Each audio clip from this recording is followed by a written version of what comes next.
welcome. This is our first game of, the working title is Whiskey Quest. It is our standard D&D experience that we like to do here. I am the DM for this little campaign that we're going through here. Campaign that's been going for 6 years now, which is pretty crazy to be consistently running. Our party is currently level 17. We'll be 18 tomorrow.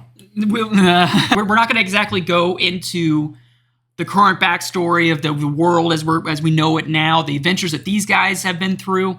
That's not important for this adventure. Go around the table, you got 1 sentence to describe your character. That's all the backstory they're going to get to know. That's all this backstory that they need to know. Amadeus. Who is Amadeus? I'm Amadeus. I'm playing with myself. Amadeus here is our half-orc barbarian of choice. Got more of the Hulk persona as far as like how he got his barbarian and half-orc abilities. You like to rip doors off hinges and beat people up with them. Yes. Big heavy things. I lift them. I put them down. And over here we got Kane, our resident half-elf monk. My character Kane is based on the 1970s era TV show Kung Fu. Look it up. Yeah, and he likes to throw darts and throw punches, and they hurt. And over here we got our half-elf. I am Garion. I'm a rogue, arcane trickster, and Shadow King of Sindar.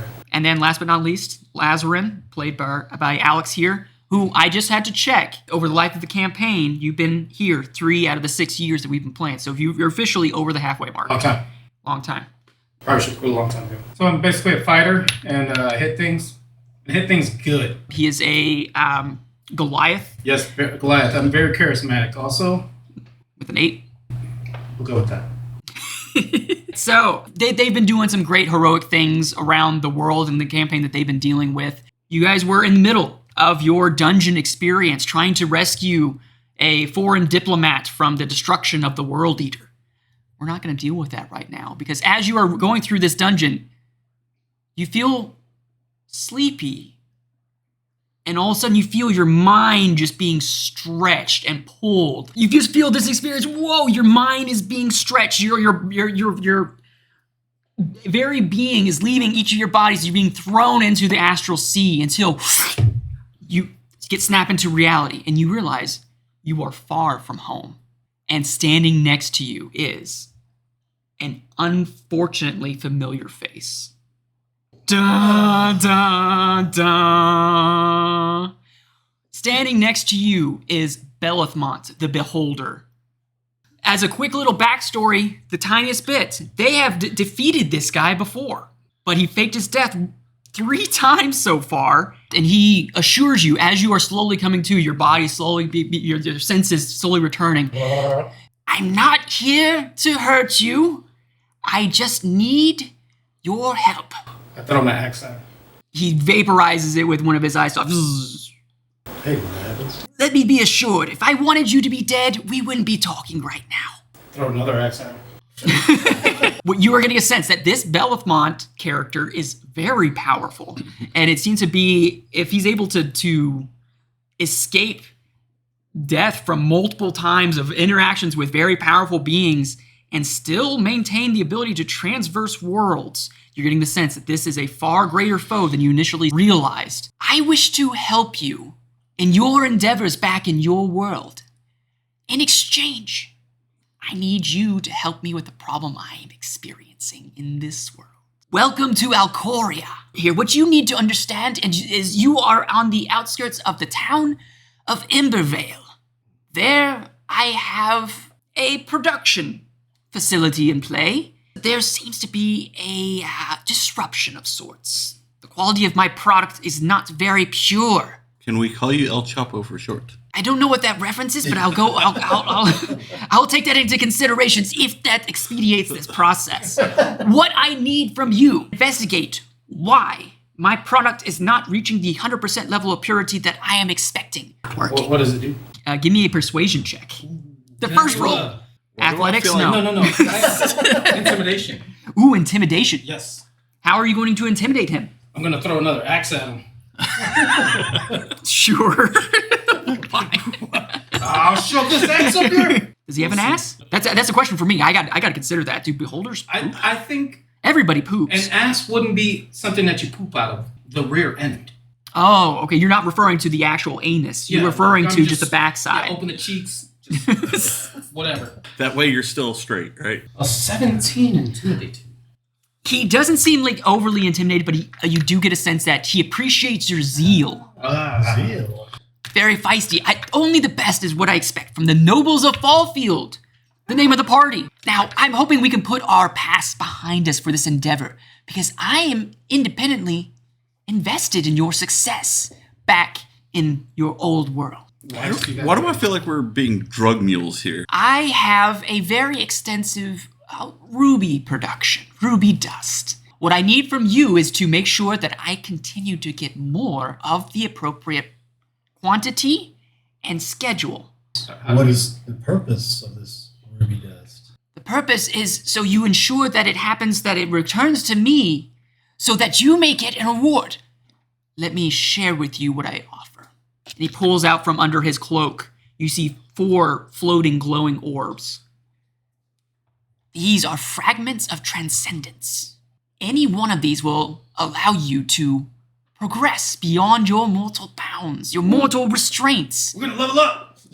The effects of an attribute boost beyond 20.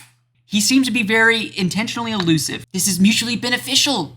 Besides, I happen to be your only way back home right now. Oh, because of the implication. So, do I detect any deception? Give me an insight check. See if he's being truthful. I don't think I would know. That's a 7. What's really throwing you guys off in particular when trying to read his expressions, he's very blinged out with all sorts of gadgets and gizmos and... Gadgets and gizmos? Gadgets and gizmos, I like that one. I'm going to save Sounds that. kinky. He's really hard to read. He's got a very mechanical type appearance to him. You're getting a sense that everyone can get a general sense this is a very paranoid individual. I'm half Asian. I need the pluses on my dex checks. Not on the int checks. He is proficient with Arcana. I thought you were half orc. Oh, I was taking this personally. Oh, you said dex checks. Got it. Got it. But half orc, half Asian. Yeah, might make me about average. Yeah. He's a 4'5" orc. Bellithmont does give you this little piece of information that there are a number of the residents in the village that should be able to work with you, but he is unfortunately unable to assist in this matter and needs you guys to do this on his behalf. He says that there is the talk to Baron Alder as your first point of contact. He is the ruler of this village. So we're getting these orbs just by smuggling these drugs in our butt. That's it. That's how you want to. Well, there's a lot of like taste receptors in the anus actually to determine what's there. It's basically tasting it.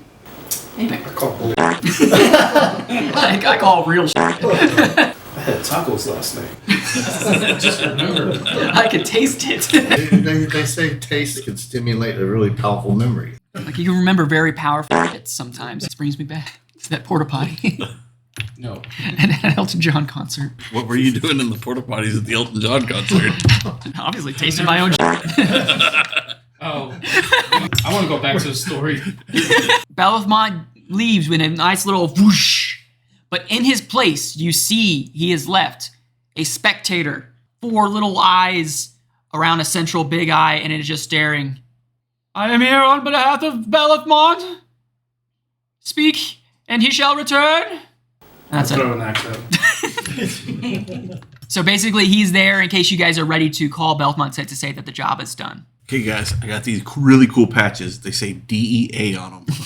Prefer the FBI patches. Female booty inspector. Going through the volcanic fields, what you notice as you're walking, there is a slight,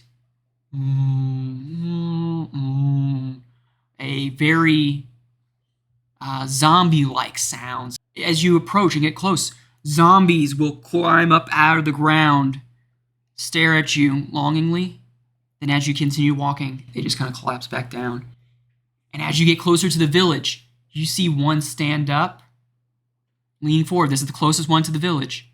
And leans its head forward to turn and look, and you see it just like hits like an invisible barrier and starts burning the side of the zombie's skull, and it just collapses into the barrier.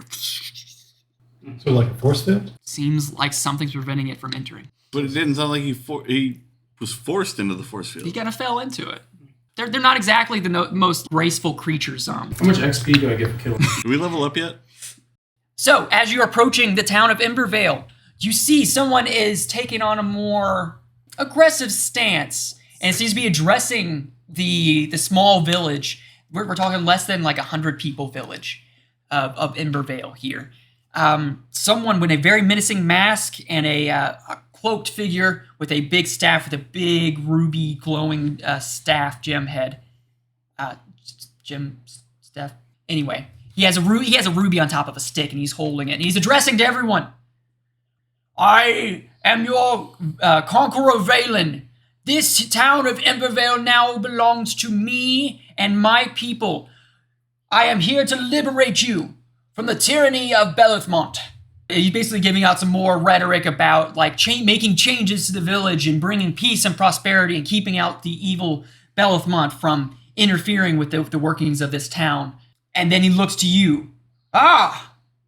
It seems we have outsiders from far away that wish to interfere with Valen and my mighty plans. I'm well rehearsed, guys. Well rehearsed. They wish to interfere. I throw an axe at him.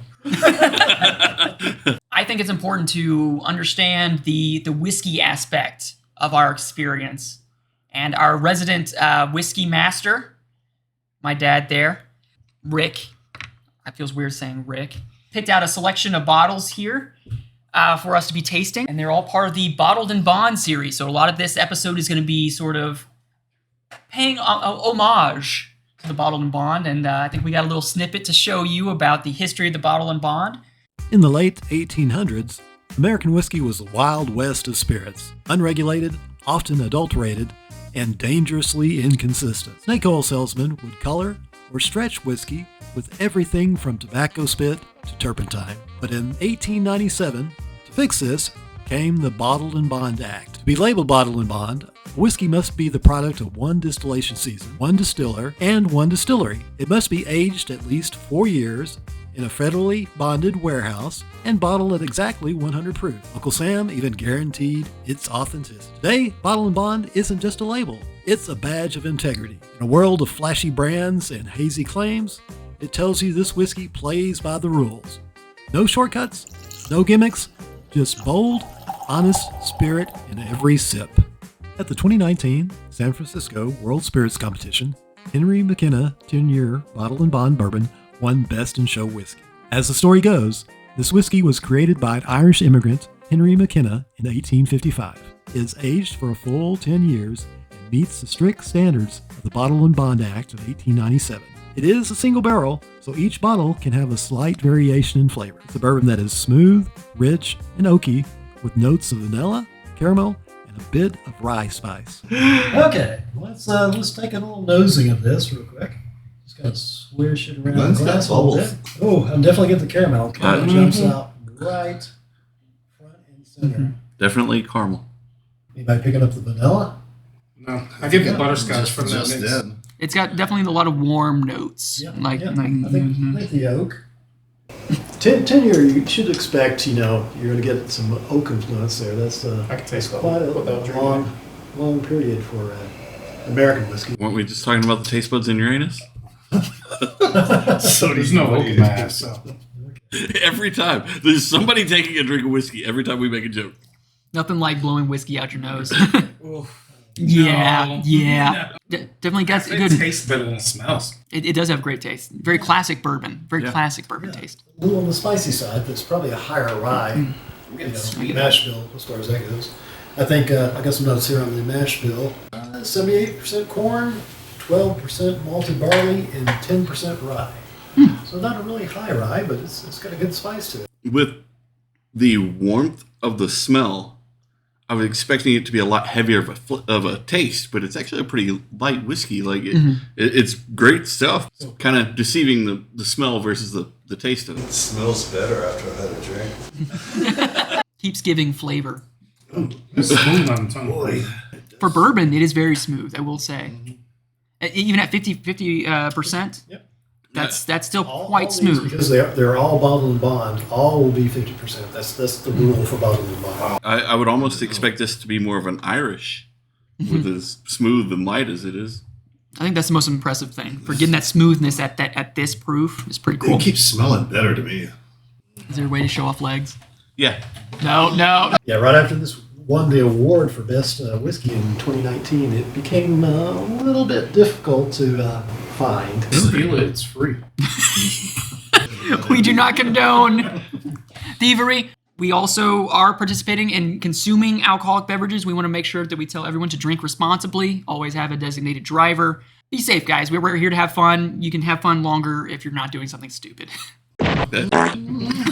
I've had a different experience. At least four or five times a session, Christopher times the comic relief just right where I almost have whiskey coming out my nose. I will succeed. All right, Dad, you're also going to be my mage hand to move the pieces around. Are Resyncing. you sure that you want to do that? Because you know what you've used that mage hand for. You see that this man, Conqueror Valen is what he calls himself, and he appears to have with him an armament of 4 heavily armored individuals, their faces obscured in darkness, a very strange, sexual, a mysterious energy about this whole presence, and sees you walking in as a threat. He has now pointed out to you and called you out. Visitors from far away, I assume. Your kind and your presence here is not warranted. We wish that you vacate this presence immediately for the safety of our village. All right, guys, you take the easy ones. I'm taking the one in the yellow dress. Sure, his wife approves on the dais. She's not here. Unfortunately, I don't think you have command over us. We have our orders. Prepare to die. Oh, you! And he points a finger out. Oh! Let's go ahead and roll for initiative. You guys will go first. You notice he is using his staff, and there's a magical energy being drawn to him. He wishes to cast a spell. I'm going to cast a spell because I'm going to cast a spell. Oh! I'm going to cast slow on every single guy there. He is casting counter spell. Oh no. Throw an axe at him. You go to cast a spell. Ah! I see there is one who is familiar with the arcane arts. Chinese all of a sudden. And I just have no idea what his actual accent is at this point. Well, it I'm kind of just going with changed, it. like mid. Additional bonus action. I got to get my mage hand. Okay, yeah, bust out the mage hand. Boom, your invisible mage hand, basically a remote-controlled hand that is invisible for him in particular, has now been summoned on the battlefield. I rage. And then I am running up to, I guess, I'm going to hit him. All right. 24 to hit. 24 does hit. Is 18 hit. 18 does hit. That appears to be their AC.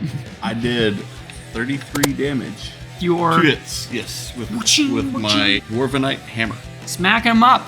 As you're hitting, crashing into this, it is a solid set of armor, but it is not moving in a human-like manner. It seems to be very stoic, and it doesn't feel like a normal human opponent that you've ever fought with. Alright, I'm gonna hit green for attacks. Alright, 3 main hits, 1 misses. I have a sun rising sword. The sun rising sword in one hand, and in your offhand is a flail. So, the flail bounces off and does not make good contact, but the sword finds its mark, dealing a total of 48. 48 damage. Then I'm gonna release one of my superiority dice to do pushing attack. Conqueror Logan, this is Conqueror Van Halen. Strength saving throw, you said? 19. I'm new, dude. That's a 24, as this guy seems Sir? particularly athletic. Release another one. Oh, he's gonna try to trip him You again. missed my kick. And he fails! Let's go. I kick him back 15 feet and he deals 2 more damage. So give me 2d6 extra bludgeoning damage for both Valen and the kicker. So the first 2d6s are 8. Boom, boom, as the force of your kick blasts that suit of armor, crumpling it as you're doing so, and bumping into Conqueror Valen in the back. Ah! Kane, what you got? All right.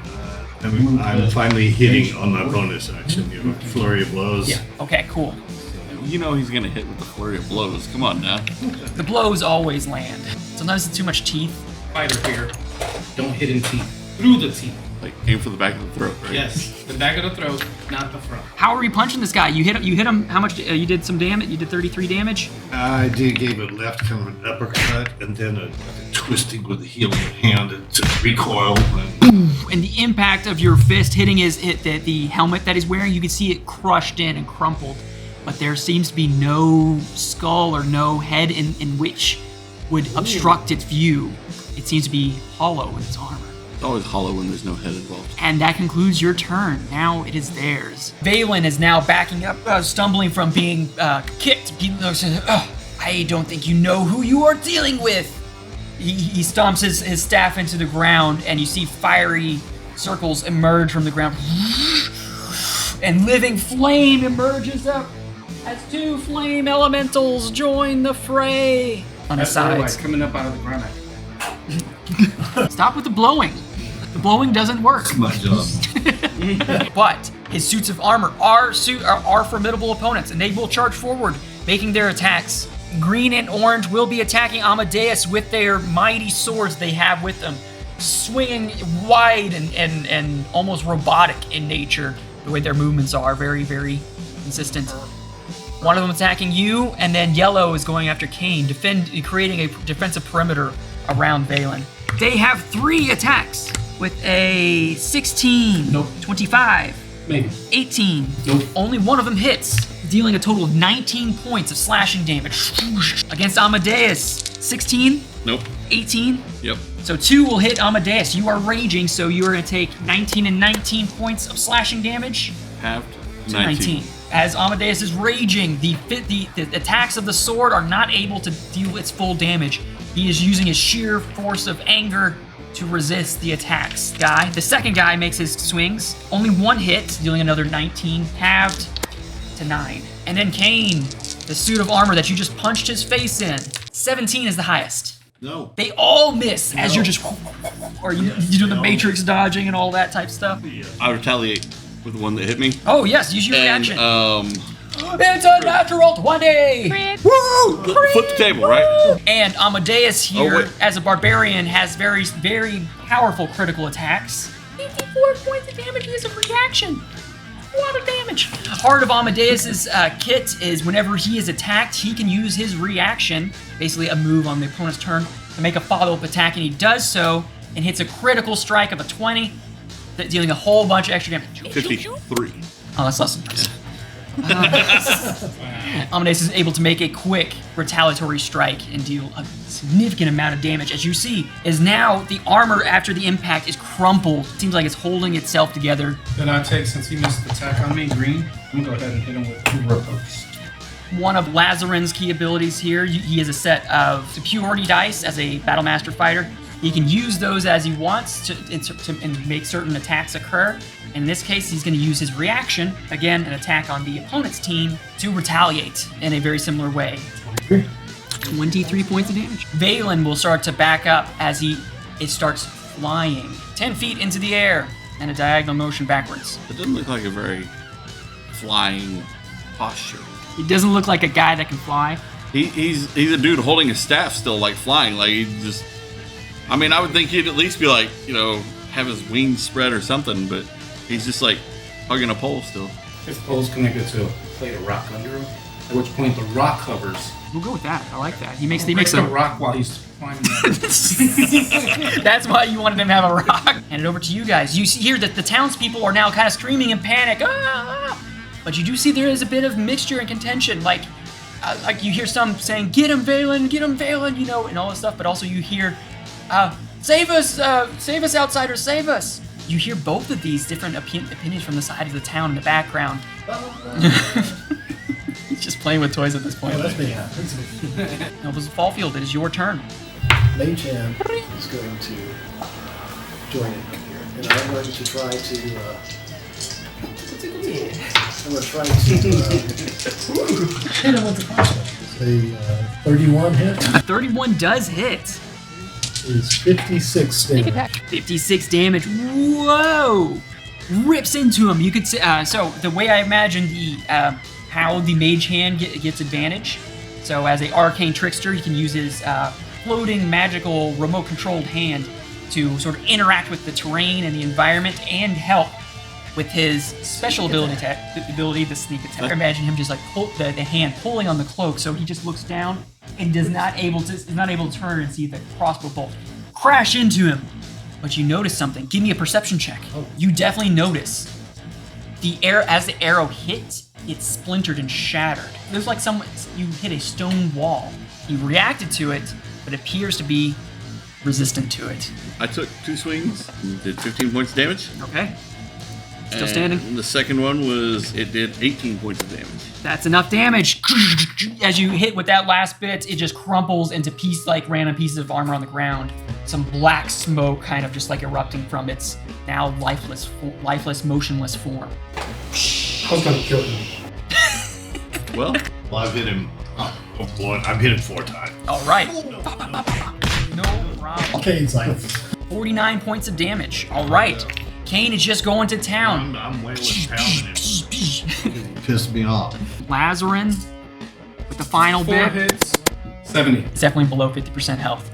All right, and then I'm go ahead and release a superiority die, and he has to make a strength saving throw of 19. He's getting kicked into that fire beach right there. He fails. All right, he gets kicked right he's into on him. fire. That's gonna do it for you. Thank you. I appreciate it.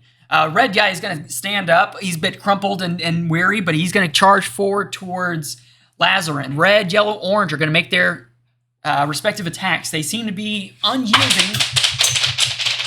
I was over here. Got the D&D ghost. Yeah, using your reaction as he gets in close range. 26 points of damage on Red. Yes, sir. Just for getting too damn close. Oh my goodness, he is hanging on by a thread as he's in single digits. One piece of metal in the armor is connecting the top half to the bottom half. Stop with the blowing, guys. we're trying to kill him, not make him happy. And they're gonna make their 3 attacks each. The 3 from Red. 16 misses, right? Yep. Does a 23 hit? Maybe. That is another. So he's actually a bit weakened now, and his attacks aren't being able to transfer fully, so it's down to 12 slashing damage. So the 3 on Amadeus from the orange one. Oh my gosh. The highest one is 15. No. Since he didn't hit me, I'm going to use my sentinel against Red because he attacked. Are you seriously gonna kill another one of my? Oh, it's low. He's like, I got this, man. Does a 30 hit? Yeah. Okay. I jump in front of the red. 14. 14, yeah, absolutely. You demolish this thing. The last bit of metal that was holding it together. You see Lazarus dodging the attacks, getting ready to make the swing, and you just cuts. As I lean over and hit him with I just kind of dink him with my hammer, right? And I just give Lazarus my little smirk, like. Red is dead, baby. I'll take that corpse. I'm collecting them over here. And the last 3, yellow against Kane, your arch nemesis this fight. The highest is a 20. Yes. The other 2 miss. You're going to take 12 points of slashing damage, as it too appears to be in a weakened state. The summoned fire elementals, beings of pure fire energy, are now. They're going to run. One to Kane, and is going to envelop him inside its space. You are surrounded in the flames of this fire elemental. The same with Lazarin. Pee on it. It's like a jellyfish. Those elementals, they are going to envelop you and attack you while you are being enveloped. So the first 2 against Kane. Kane's like, wait a minute. Does a 17 hit? No. But a 25 does. Yes? It has. You take 10 points of fire damage. As it's enveloped, you are immediately taking another 5 points of fire damage as you're just inside this creature trying to not get completely consumed by flame. Fire, fire, fire. To you, he will be attacking you twice and being enveloped. They both miss, but you are enveloped inside its presence. You are surrounded in flame. You take 5 points of fire damage. The flying Valen now points, and a little red dot appears in the tip of his finger and fires out as a. Find out next time on Whiskey Quest. Will Conqueror Valen destroy everything? Will this narrator actually use the same voice or choose something a little bit more appropriate? Find out next time.